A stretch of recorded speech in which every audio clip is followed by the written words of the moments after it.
Alright, what's up everybody? Welcome back to the channel. Today I want to talk about a book that I've been reading, The Death of Arthur by Thomas Malory.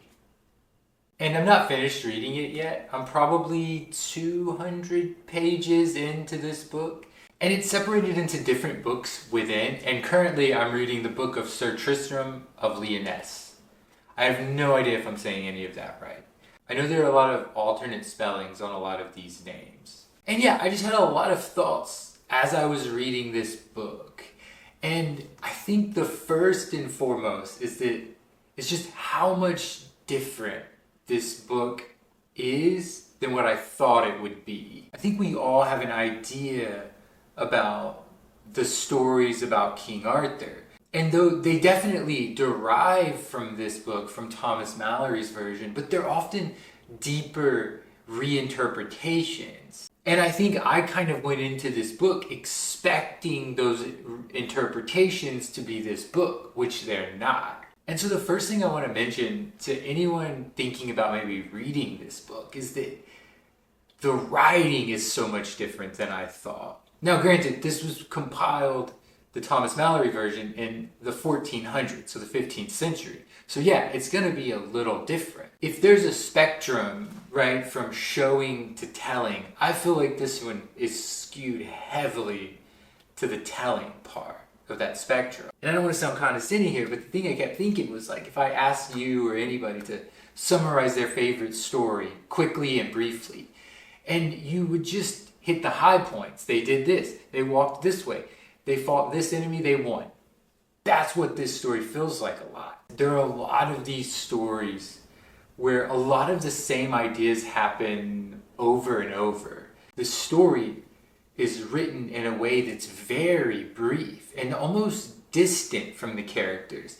It feels like it condenses like what would be long tales into less than a paragraph. And there are a lot of important parts of these tales that we see in the reinterpretations that are glossed over.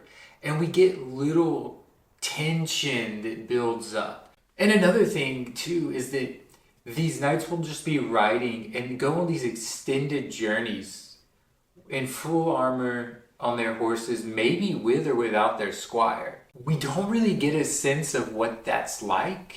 We also don't really get a sense of much of the character psychology. With that said, one of the really interesting things about this story is just the world. And another point, I don't want to sound condescending here either, but this is probably one of the most unintentionally funny books I've ever come across. Now, don't go into this book thinking that it's going to be funny. And what I found hilarious about this book at times was just about every knight who undertakes this nebulous idea of a quest or an adventure, they encounter knights who all want to challenge them. Like every single story, they're riding and then they get issued a challenge. You can't cross this territory unless you fight me. The constant issuing of challenges just felt almost like a comedic Monty Python sketch. And then, like I said, there's some pretty comedic scenes, and I think they're just unintentionally funny, at least to me. But one is where Lancelot is out riding, he's questing, he's looking for adventure. He's trying to establish his reputation as a knight. And he sees this knight, Sir Bedivere, who's about to behead a lady. So obviously, Lancelot steps in to prevent this, and Sir Bedivere accuses his wife of infidelity, and she says, oh, he's just jealous. It's innocent what he's blaming her for. And he's trying to behead her. So Lancelot's like, no, you can't do this. So they all start riding. And then the knight goes, we're being followed. And Lancelot looks back real quickly, and in that moment, Sir Bedivere lifts the sword up and beheads the lady. And then the weird thing is that he will not fight Lancelot. Lancelot tries to fight him, he's like, no, he just grovels to him. And so Lancelot commands Sir Bedivere to Queen Guinevere, who rebukes him, forces him to carry his wife's dead body, possibly in a casket, I'm not sure, all the way to the Pope. And he can never part with it until he gets to the Pope. And then the Pope allows him to bury her. And then we just get this random sentence where it says, Sir Bedivere, became a hermit and a very holy man. And it's just really random. So now about some of the story. When Arthur pulls the sword out of the stone, and even the way that it's set up, it almost just makes this scene feel so unimportant, right? Because Arthur grows up not knowing his birthright. It kind of fast forwards to when they're going to this tournament, and Kay just tells Arthur, hey, oh man, dude, I forgot my sword, dude.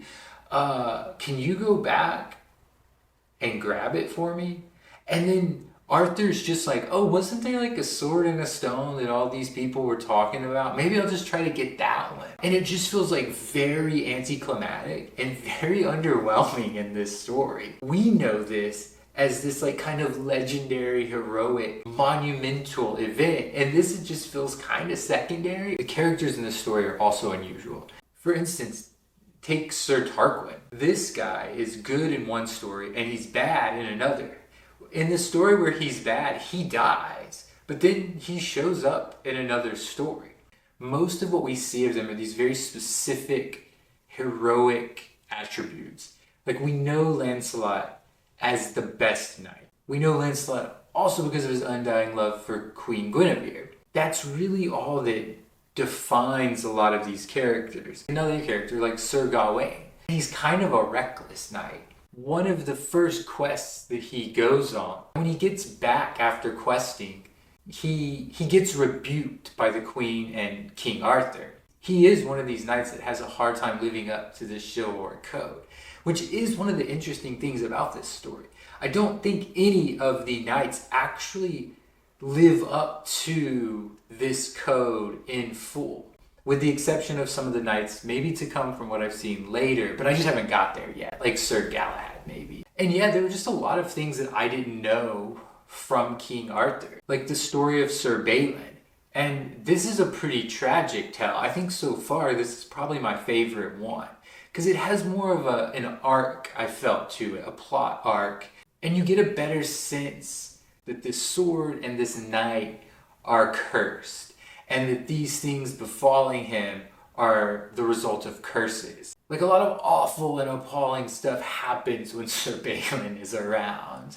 And Sir Balin's story sets up this idea of the Dolorous Strike or the Dolorous Stroke. Basically, a cataclysm occurs.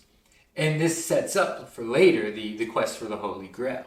So that was one of the more interesting stories. And it was one that I was just completely unfamiliar with. It's an interesting read. A lot different than I thought, though, and I think that's the main takeaway here.